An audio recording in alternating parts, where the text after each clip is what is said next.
Support WrestleTalk! Donate on Patreon. Becky Lynch attacks Charlotte Flair at the WWE Performance Center. There's more tensions between AJ Styles and Daniel Bryan, and Rusev beats Aiden English. So I guess that feud's over. I am Luke Owen. Leave a comment down below for me to reply to, and vote in the poll above my head to let me know what you thought of the show, where you can choose from Smackdown, Smacktastic, Smack Bang in the middle, Ellsworthy, and a smack in the face. This is the 23rd of October edition of Smackdown Live, the go-home show for Evolution, in about 4 minutes. The New Day opened the show this week to talk about Big Show's shocking heel turn from last week, with Big E saying Show flips more than a flapjack. This brought out Big Show, Sheamus, and Cesaro. Showmaro? And Big Show had a brief match with Kofi Kingston. Really, this was a squash match, with Show chokeslamming Kofi over and over and over again before the Bar and the rest of the New Day got into the ring for a brawl, with Showmaro standing tall. It was announced that New Day will face the Bar for the SmackDown Tag Team Championships at Crown Jewel. After an excellent video package for Roman Reigns, cancer, the Usos defeated WWE Champion AJ Styles and Daniel Bryan in a short match after AJ accidentally kicked Bryan in the head. If you think that sounds familiar, it's because they did the exact same angle from last week, which means we get to dust off this old classic. Control-C, Control-V.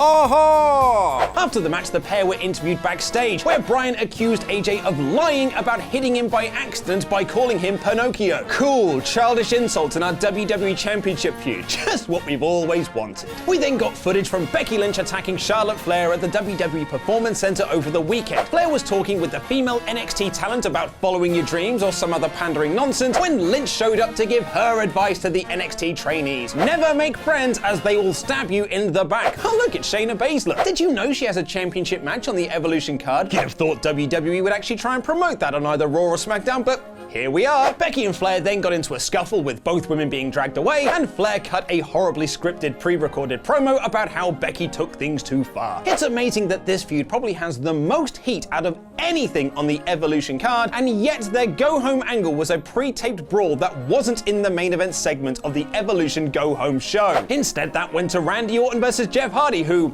you know, aren't on the Evolution card this coming Sunday. It just further highlights how little WWE actually care about this show. Remember a few weeks ago when I said Rusev versus Aiden English was one of the best things on SmackDown Live, possibly even all of WWE? Well, after months and months of build, weeks and weeks of segments, Rusev beat Aiden English in about a minute with the accolade. Also, Lana channeled her in a random task and threw a shoe. Who throws a shoe? Honestly.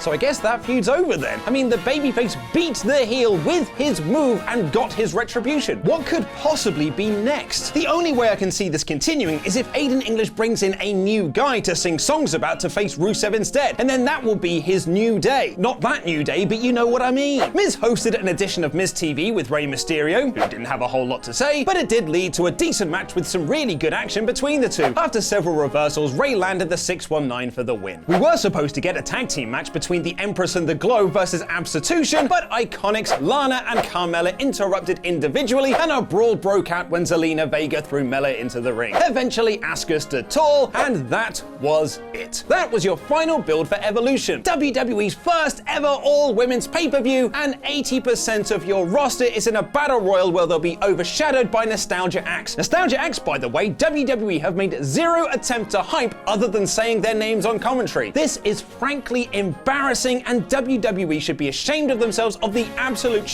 show they've done in terms of promoting Evolution. But never mind that shit, here comes Shane McMahon to hype the World Cup to determine the best in the world. He had little of note to say, really, with the lone highlight of the segment being the crowd chanting for CM Punk during the announcement of the best in the world stipulation, which Shane brilliantly shot down by saying, "I don't believe he's in the tournament." And then, can you believe this? On the go-home edition for the first ever all-women's pay-per-view Evolution, SmackDown's main event was Randy Orton versus Jeff Hardy in a standard, bland, boring, uninteresting, and ultimately pointless match. Randy won with the RKO like anyone could fucking care. These two didn't even feel like the same people who had that great feud just 30 days ago. This was a total autopilot match with zero consequences to push a tournament with even less on the line. Why didn't this show end with a hot angle between Flair and Lynch? Why weren't Flair and Lynch even on this show in front of the live crowd? It's incredible to think that SmackDown only had one storyline going into Evolution, and even that wasn't given the hype it deserves on this go-home show. WWE, you had months to plan this pay-per-view, and this is the best you could do? On any other week, this would have been your bog-standard SmackDown Live, but this was the go-home edition for a show that is supposedly historic, your first ever all-women's pay-per-view. And because this is a go-home show before a pay-per-view, this week's SmackDown Live is a pathetic Ellsworthy. Watch Ollie and I get rather emotional talking about the horrible news about Roman Reigns on the latest Wrestle Ramble by clicking the video on screen right now. And make sure you get your tickets for Wrestle Ramble Live next month in London. I've been Luke Owen, and that was wrestling.